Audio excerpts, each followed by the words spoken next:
Assalamualaikum warahmatullahi wabarakatuh. Shalom, Om Swastiastu, Namo Buddhaya, Salam Kebajikan, Rahayu. Perkenalkan, nama saya Erlangga Novianto dengan NIM K6423027, kelas A PPKN FKIP UNS. Tentu, dalam kehidupan kita ini sering mendengarkan 3 istilah, yaitu negara, hukum, dan kekuasaan. Ini sering kita dengar baik dari media televisi, pembelajaran, ataupun sebagainya. 3 istilah ini diajarkan di dalam kajian ilmu negara, ya, dalam mata kuliah ilmu negara, salah satunya di FKIP UNS, Prodi PPKN yang diampu oleh Ibu Yudi Ariana SHMH. Kita akan membahas atau mengulik dari 3 istilah tersebut. Dan sumber referensi yang saya gunakan ialah dari buku Dr. Andes Hasan Suryono, yaitu buku ilmu negara. Kita akan bahas dalam 2 pokok bahasan. Yang pertama, negara dan hukum. Yang kedua adalah hukum dan kekuasaan. Bagaimana kita akan membahas mengenai negara dan hukum dan kekuasaan. Yang pertama, kita akan membahas negara dan hukum, di mana ada 2 istilah ini memiliki 2 arti.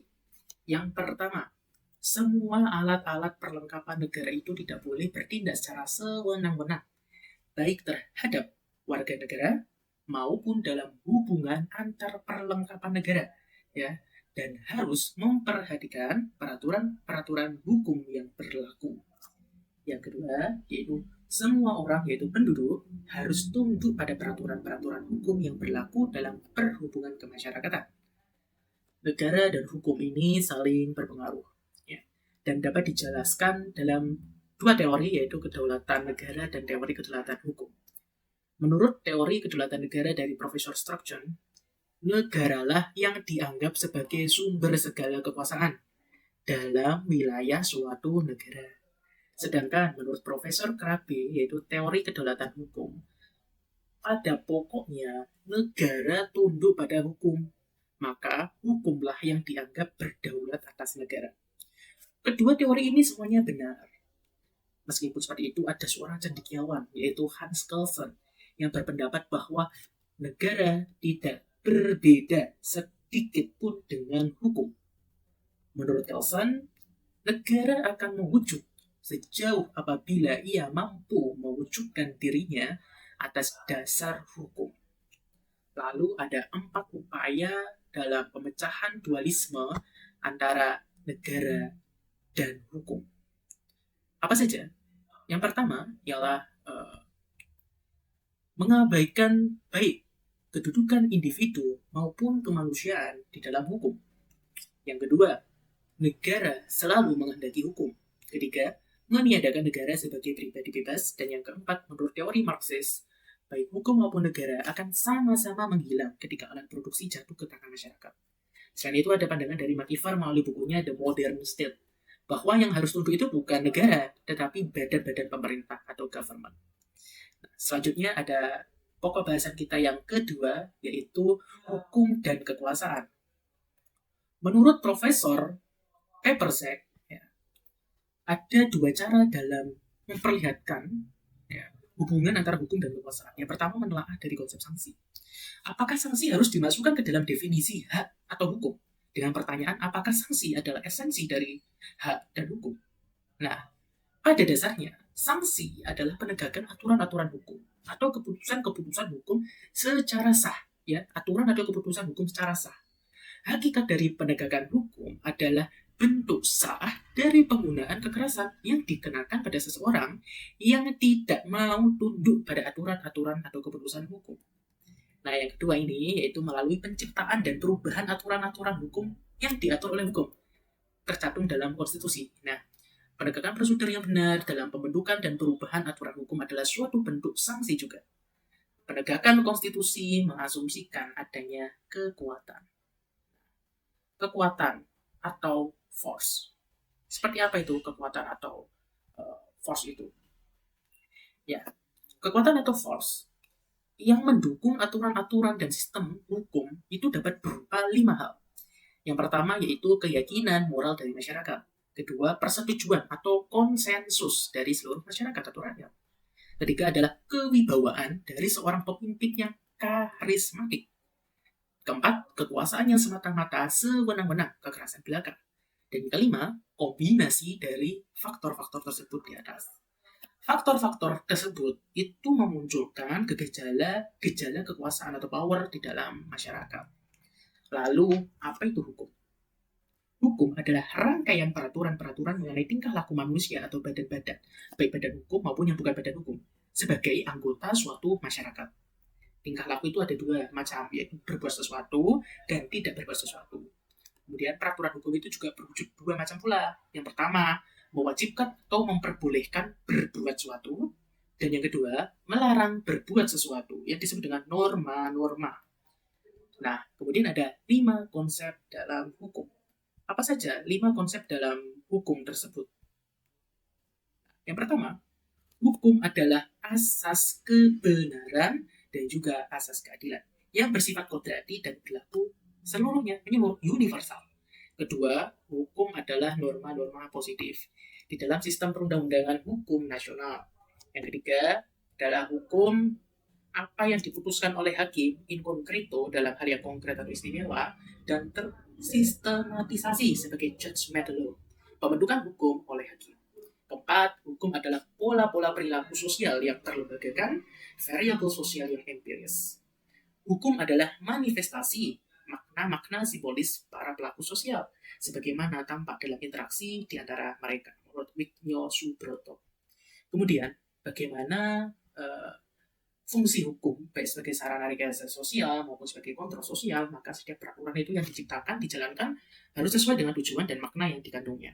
Warga atau masyarakat, individu ya, sebagai pihak yang dituju oleh suatu peraturan, wajib dengan lapang dada dan penuh pengertian patuh kepada hukum yang berlaku, menurut Terharjo dalam Hasan 2014. Kemudian secara institusional ya, hukum itu berlaku untuk menertibkan masyarakat ya, untuk menegakkan ketertiban di dalam masyarakat. Maka hukum itu selalu berupaya mempositifkan kaidah-kaidah dan menyiarkan, mensosialisasikan agar diketahui oleh umum. Kemudian hukum itu juga berupaya mengembangkan sarana-sarana pemaksa berupa sanksi dan juga aparat pelaksanaannya, guna menjamin ditaatinya kaidah-kaidah positif berkaitan dengan keefektifan hukum. Sehingga menurut Howard dan Summers, keefektifan hukum itu dapat dipengaruhi oleh 3 hal, yaitu undang-undang yang dibuat oleh legislatif, maka undang-undang harus dicanangkan dengan baik.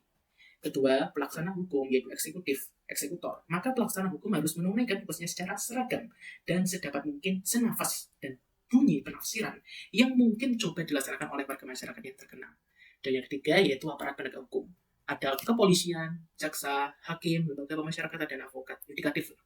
Maka, aparat hukum harus bekerja tanpa jemu untuk menyelidiki dan menuntut pelanggar-pelanggarnya.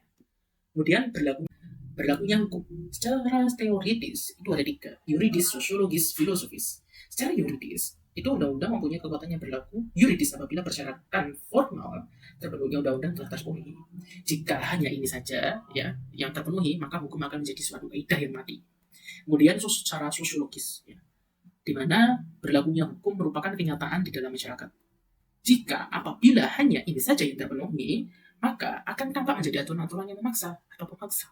Kemudian ada secara filosofis, di mana hukum sesuai dengan cita-cita hukum sebagai nilai positif yang tertinggi. Namun, apabila hanya ini saja yang terpenuhi, maka hukum sebagai suatu kaidah yang hanya dicita-citakan saja. Kemudian ada kekuasaan yang biasa disebut dengan power. Apa itu kekuasaan? Kekuasaan itu jika kita melihat disebut juga dengan kemampuan ya untuk menggerakkan orang-orang atau orang lain ya untuk mewujudkan perilaku tersebut. Nah, kekuasaan atau kekuatan tersebut tidak hanya berupa fisik saja. Ada aspek psikologis, di mana orang yang mempunyai kekuasaan itu memiliki kewibawaan tertentu. Selain itu, secara esensial, kekuasaan itu mencakup relasi antar pribadi yang tidak sama atau tidak setara. Jika menurut Weber, kekuasaan adalah kesempatan dari seseorang atau sekelompok orang untuk menyadarkan masyarakat akan kemauan-kemauannya sendiri dengan sekaligus menerapkannya terhadap tindakan-tindakan perlawanan dari orang-orang atau golongan tertentu. Lalu, dalam kekuasaan itu ada 2 bentuk. Ada kekuasaan sosial yang dimana mengendalikan tingkah laku orang lain ya dalam hal ini baik secara langsung memberikan perintah maupun secara tidak langsung dengan menggunakan alat dengan cara yang tersedia. Ini menurut McIver. Kemudian ada kekuasaan politik di mana kekuasaan politik ini adalah kemampuan untuk mempengaruhi kebijaksanaan umum atau pemerintah baik terbentuknya maupun akibat-akibatnya sesuai dengan tujuan-tujuan pemegang kekuasaan tersendiri. Nah, ini kekuasaan politik ini masih bagian dari kekuasaan sosial yang fokusnya kekuasaan politik ini pada negara. Nah, kalau menurut Fleckdem, ya, kekuasaan politik itu ada dua, kekuasaan sosial yang terwujud dalam negara, dalam bagian dalam lembaga pemerintahan, DPR, Presiden. Kemudian ada kekuasaan sosial yang ditujukan kepada negara, ada organisasi mahasiswa, organisasi agama, dan juga organisasi minoritas dan sebagainya. Kalau menurut McIver ya, itu ada 3 macam lapisan kekuasaan ya, yang biasa disebut dengan piramida kekuasaan. Apa saja itu? Ada tipe kasta, tipe oligarkis, dan juga tipe demokratis. Di mana menurut tipe kasta, lapisan kekuasaan dengan garis pemisahan yang tegas dan kaku. Maharaja atau raja didukung kaum bangsawan, tentara, dan pendeta. Kemudian di bawahnya itu ada petani, buruh tani. Dan yang terendah menurut tipe kasta ini yaitu para buddha. Kemudian ada tipe oligarkis, memiliki garis pemisah yang tegas, tapi dasar pembedaannya kelas sosial ditentukan oleh kebudayaan masyarakat tersebut. Terutama hal kesempatan yang diberikannya kepada warga masyarakat untuk memperoleh kekuasaan tertentu. Didasarkan pada kelahiran ya, secara sosiologi, ilmu sosiologi ada ascripted status. Namun individu masih diberi kesempatan untuk naik lapisan, berbeda dengan tipe kasta yang tidak bisa naik lapisan. Yang ini bisa naik ya. Itu ada raja, bangsawan, kemudian di bawahnya ada raja, bangsawan, pegawai tinggi, kemudian di bawahnya itu ada sipil dan militer, kemudian ada orang kaya, penguasa, pengacara, tukang, ya, pedagang baru, petani, buruh tani, budak. Itu paling bawah itu budak. Nah, selanjutnya itu ada tipe demokratis. Adanya garis pemisah antar lapisan. Kelahiran tidak menentukan seseorang. Yang penting adalah kemampuannya dan faktor keberuntungan. Terbukti ya, anggota parpol dalam masyarakat demokratis dapat menduduki kedudukan tertinggi tertentu ya melalui kendaraan partai politik. Bisa menjadi gubernur, wali kota, bupati, bahkan presiden atau anggota legislatif. Nah, lapisan itu ada pemimpin politik, ya, ada pimpinan partai, orang kaya, pemimpin organisasi besar.